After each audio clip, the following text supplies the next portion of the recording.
Assalamualaikum warahmatullahi wabarakatuh. Perkenalkan, nama saya Rena Cirmasari dari kelas 12 Farmasi 4.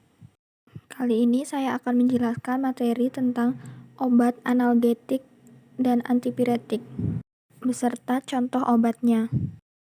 Adapun pengertian obat analgetik dan antipiretik adalah golongan obat yang berfungsi sebagai anti demam sekaligus anti nyeri. Adapun contoh obat analgetik antipiretik yang pertama yaitu nama obatnya asamefenamat, nama dagangnya mevinal, indikasi meredakan rasa sakit dan peradangan.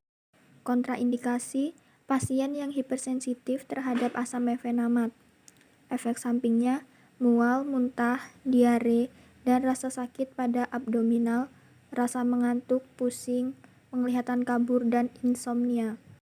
Dosisnya untuk dewasa dan anak di atas 14 tahun, dosis awalnya 500 mg, kemudian dilanjutkan 250 mg tiap 6 jam sesuai dengan kebutuhan. Mekanisme kerjanya menghambat aktivitas enzim siklooksiggenase 1 dan 2 yang mengakibatkan penurunan pembentukan prekursor prostaglandin dan tromboksan. Kemudian contoh yang kedua, nama obatnya asam salisilat, nama dagangnya aspilet, indikasinya mencegah proses agregasi platelet atau keping darah atau trombosit pada pasien yang mengalami infark miokard atau penyumbatan pada otot jantung dan kondisi pasca stroke. Kontraindikasinya, obat ini tidak boleh diberikan pada pasien dengan kondisi hipersensitif terhadap aspirin dan obat antiinflamasi non-steroid. Efek sampingnya yang mungkin terjadi dalam penggunaan obat ini adalah iritasi dan pendarahan saluran pencernaan, mual, muntah, tukak lambung, dan reaksi kulit. Dosisnya 1 tablet 1 kali sehari.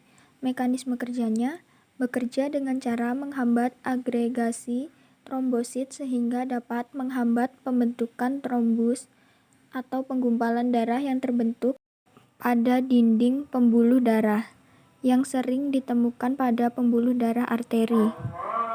Dan yang ketiga yaitu nama obatnya parasetamol, nama dagangnya Sanmol, indikasinya menurunkan demam, meredakan nyeri ringan seperti sakit kepala dan sakit gigi.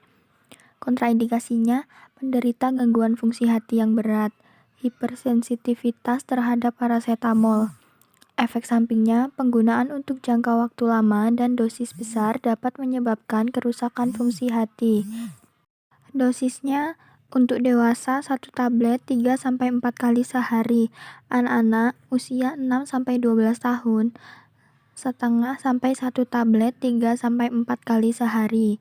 Mekanisme kerjanya bekerja pada pusat pengatur suhu hipotalamus untuk menurunkan suhu tubuh atau antipiretik serta menghambat sintesis prostaglandin sehingga dapat mengurangi nyeri ringan sampai sedang atau analgetik. Kemudian yang keempat yaitu nama obatnya ibuprofen, nama dagangnya ibuprofen. Indikasinya untuk meringankan nyeri ringan sampai sedang antara lain nyeri pada sakit kepala dan nyeri haid. Kontraindikasinya penderita di mana bila menggunakan aspirin atau obat antiinflamasi non-steroid akan timbul gejala asma, rinitis atau urtikaria. Efek sampingnya gangguan saluran pencernaan termasuk mual, muntah, diare, konstipasi, dan nyeri lambung. Dosisnya 3-4 kali sehari. Mekanisme kerjanya bekerja dengan cara menghambat prostaglandin. Kemudian yang kelima, nama obatnya naproxen, nama dagangnya Senifar. Indikasinya untuk mengobati radang sendi, asam urat, rematik, dan nyeri pasca operasi. Kontraindikasinya hipersensitif atau memiliki alergi terhadap meloxicam, aspirin, atau NSAID. Efek sampingnya mual, diare, dan nyeri. Dosisnya harus dengan anjuran dan resep dokter. Mekanisme kerjanya mengurangi hormon yang menyebabkan peradangan dan rasa nyeri. Kemudian yang selanjutnya, yang keenam, yaitu ada nama obatnya ketoprofen, nama dagangnya altofen. Indikasinya membantu meringankan rasa nyeri ringan sampai berat.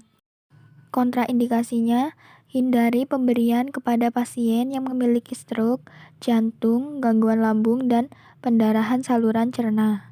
Efek sampingnya, mual, perut kembung, diare, sembelit, dan pusing. Mekanisme kerjanya, menghalangi enzim sikloksigenase, yakni enzim yang bertugas memproduksi prostaglandin. Kemudian dosisnya 5-100 mg tiap 4 jam, diberikan melalui injeksi intramuskular, maksimal 200 mg per hari. Contoh obat yang ketujuh, yaitu nama obatnya diclofenac, nama dagangnya Cataflam. Indikasinya meredakan nyeri pada sakit gigi, nyeri sendi, dan nyeri haid.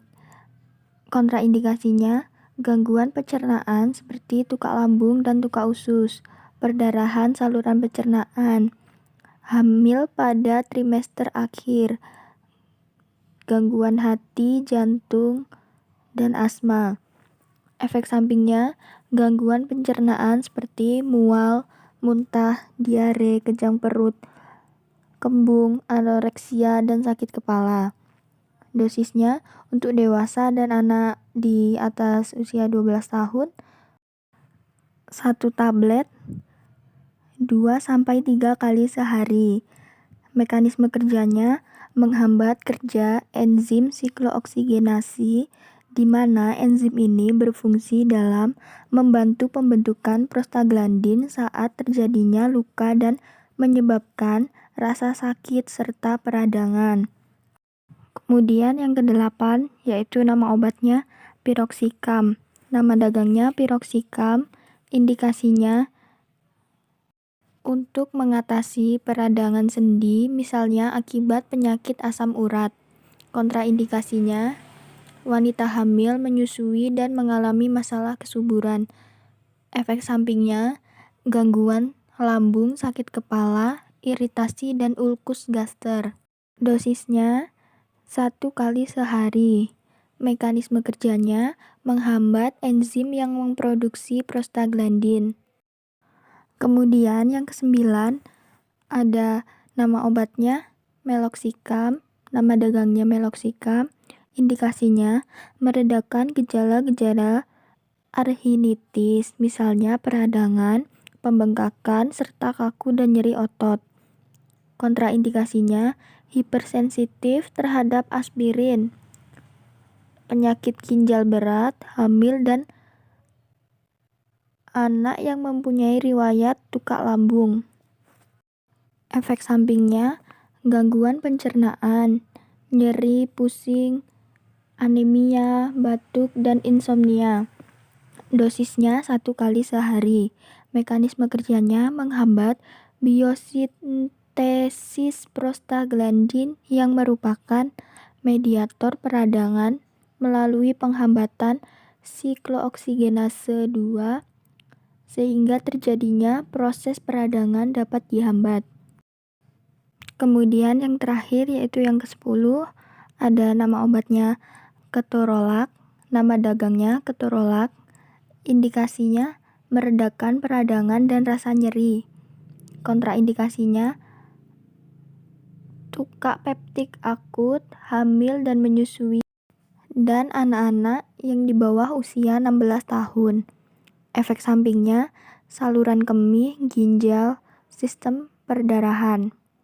Dosisnya untuk dewasa yaitu 10 mg tiap 4-6 jam sesuai yang dibutuhkan. Mekanisme kerjanya menghambat produksi senyawa kimia yang bisa menyebabkan peradangan dan rasa nyeri. Baik, sekian materi tentang obat analgetik dan antipiretik. Saya mohon maaf apabila ada salah kata. Saya akhiri. Wassalamualaikum warahmatullahi wabarakatuh.